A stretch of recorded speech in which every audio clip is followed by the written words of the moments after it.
All right, what's going on, everyone? So today we're going to talk about the Ukraine aid bill that passed through the U.S. House of Representatives yesterday. We're going to talk about what it is, what it entails, what to expect going forward, and most interestingly, at least I think so, some Russian reactions to that news as it came out. It's a lot to get into, so I'm glad you're here. And I want to start with a statement from U.S. Secretary of Defense Lloyd talking about why this passed and why it's important. He said, "This legislation will make America more secure and save lives. We have seen yet again that the troubles of our times will only worsen without strong, steady U.S. leadership to advance our core security interests. The world is still watching. Lives are still on the line. America's long-term security is still at stake. We must never give our friends, our rivals, or our foes any reason to doubt America's resolve." Now, first and foremost, we usually focus on more military aspects of these various conflicts, but I've long said, if you go back through previous videos, one of the most important aspects to the ongoing war in Ukraine is external funding for the Ukrainian military and the Ukrainian government. Right? Unlike Russia, Ukraine cannot continue to fight this war long-term, continue to hold off Russian forces without significant support from their allies around the world. So this is entirely political, what we're looking at here. A House bill passing through Congress, making its way to the Senate, and eventually the president. It's a very political thing, which is not generally what I try to focus on. But in the nature of this conflict, much more so than what we're seeing in Gaza right now, without additional aid, the outcome of this war is rather predetermined. Ukraine does have an industrial base. They are continuing to produce more munitions, more weapon systems to use in this war, but it is nowhere near enough to hold off Russia for any significant period of time. So we're getting a little ahead of myself. We're going to talk about what this means going forward, but starting out, looking at this specific bill, and there were multiple bills voted on yesterday in Congress, in the House of Representatives specifically. The one we're going to focus on here is around the war in Ukraine, aid for Ukraine. That bill passed with 310 voting in favor, 112 voting against, and then 8 representatives did not vote. So this bill, the package in total was $95.3 billion. It was split out, $61 billion roughly for Ukraine. That was one of the bills. Another bill was $26 billion for Israel and their ongoing war in Gaza, and then $8 billion for the allies in the Pacific. Again, focusing this video on the Ukraine aid package, that bill specifically. Looking at that $61 billion, really it's $60.7 billion. I'm going to probably continue to say $61 billion, just round up.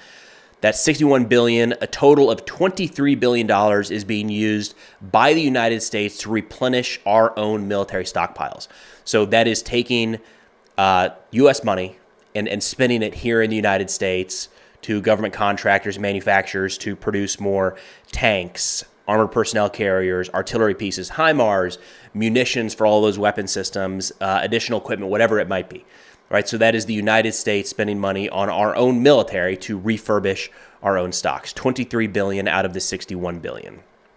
Another $14 billion will be going to the Ukraine Security Assistance Initiative, in which the Pentagon buys advanced new weapon systems for the Ukrainian military directly from U.S. defense contractors. So again, it's money going from the U.S. government to purchase equipment from U.S. contractors that is then sent over to Ukraine. There's an additional $11 billion to fund current U.S. military operations in the region. If you remember, since before this invasion kicked off, the U.S. had been increasing our military presence in the region to try to, show unity across NATO and maybe deter Russia and Putin from continuing this attack into other areas outside of Ukraine. So $11 billion to fund current military operations, U.S. military operations, along with enhancing the capabilities of the Ukrainian military, the training programs that are ongoing, constantly ongoing between the United States, NATO allies, and the Ukrainian military, and then fostering intelligence collaboration between Kyiv and Washington. Again, something that's not unique to this war. It's been going on for a very long time, but intelligence sharing, intelligence cooperation, this is continuing to fund that effort. It's definitely increased significantly since Russia invaded in 2022, but the intelligence sharing between the two is nothing new. And then about $8 billion in non-military assistance, such as helping Ukraine's government continue basic operations. And that goes into a variety of mechanisms. Some you have to dive into the bill to find out exactly where every one of these goes, but it can be things like firefighting, right? And helping to put out the fires, or EMT, helping to rescue some of the people that are buried under the rubble after some of these Russian missile strikes. So it's helping to fund organizations like that are going in to save the civilians, protect civilian life during the course of this war. This bill also included proposals that would allow the United States to seize Russian central bank assets to rebuild Ukraine in the future.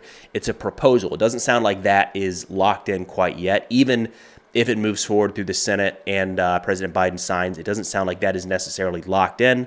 We'll keep an eye on that, though.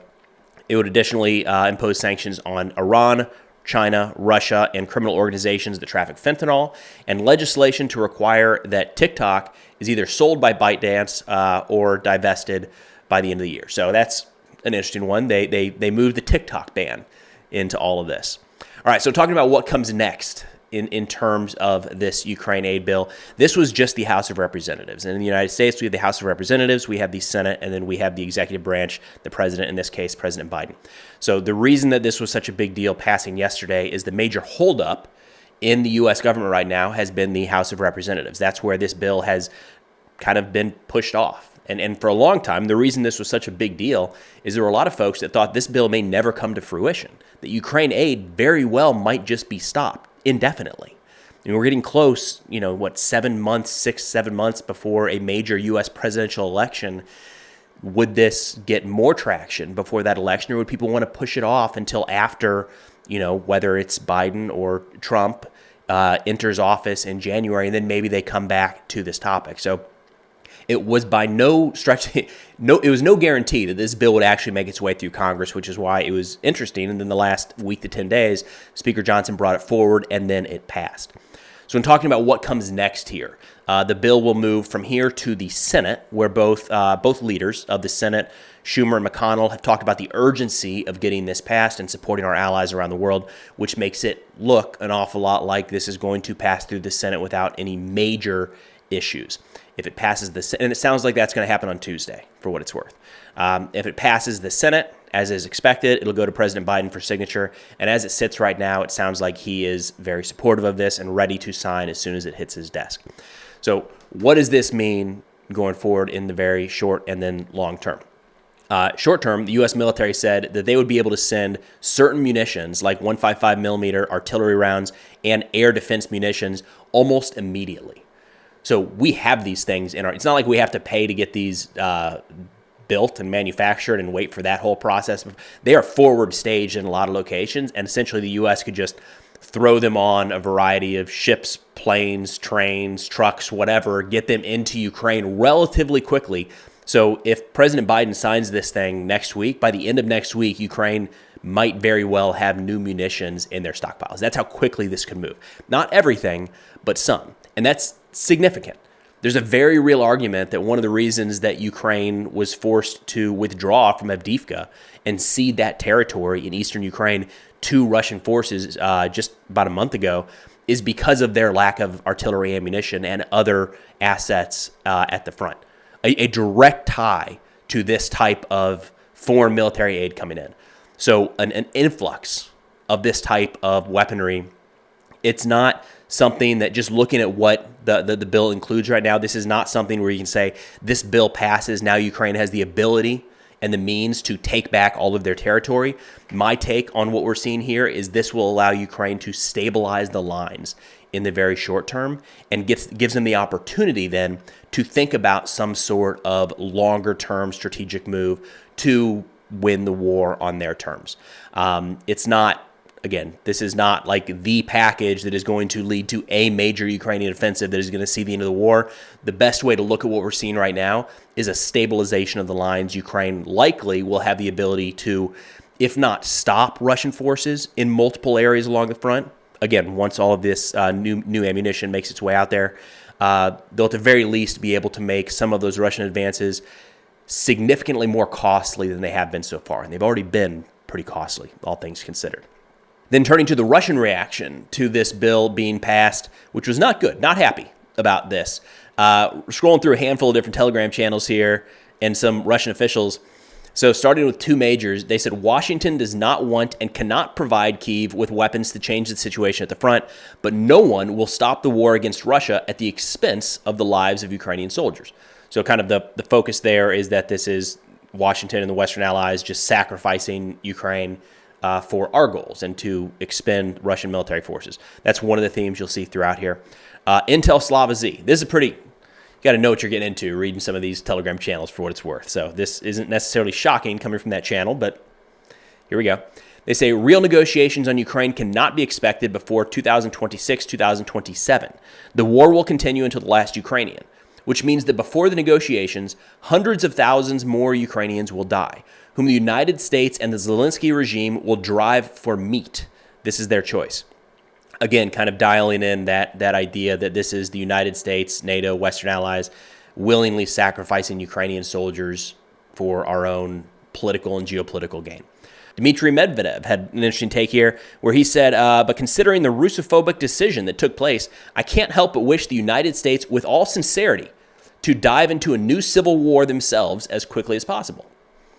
This was the guy that just a few years ago, a lot of people in Washington viewed as the possible moderate to Putin, talking about he hopes the United States devolves into a civil war. So that was a nice note from him. And then looking at a couple of the mill bloggers here, you've got War Gonzo says, but the neo-Nazi Nenka doesn't care in what form the weapons arrive for her.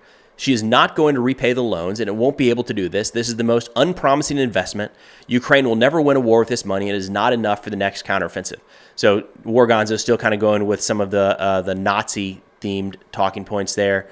And then Andrei Rudenko, another mill blogger, reporter inside of Russia, said, quote, there will be no peace without victory, and it's time for these people who are constantly trying to steer their rhetoric towards negotiations to learn this.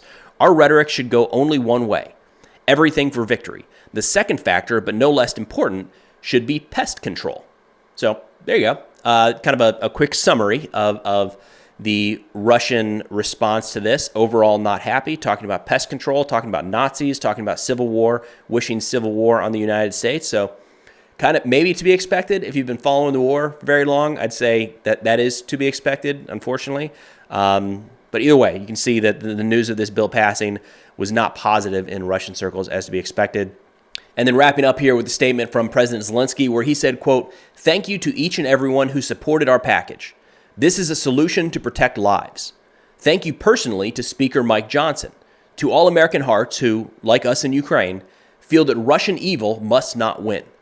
We appreciate every manifestation of support for our state and independence, our people and our lives, which Russia so wants to bury in ruins. America showed its leadership from the first days of the war. It is this kind of American leadership that is vital to the preservation of an international order based on rules and predictability of all lives for all people. Certainly, we will use this American support to strengthen both our nations and bring a just end to this war, a war that Putin must lose. So again, we'll keep an eye on this bill as it moves through the Senate and then eventually to President Biden's desk, as well as when and how some of these arms shipments start to arrive at the front for Ukraine to put into the fight. But that's all I got for now. Of course, if you're interested in this or other national security subjects, be sure to check out our Substack, which is linked in the description below. Cover a wide range of subjects. One of them recently was talking about the ammunition shortages that both Russia and Ukraine are feeling in their own unique ways in this war. Talk about Hezbollah, Iran, Islamic State, and quite a bit more. Of course, linked in the description below if interested. But thanks for watching, and I'll see y'all next time.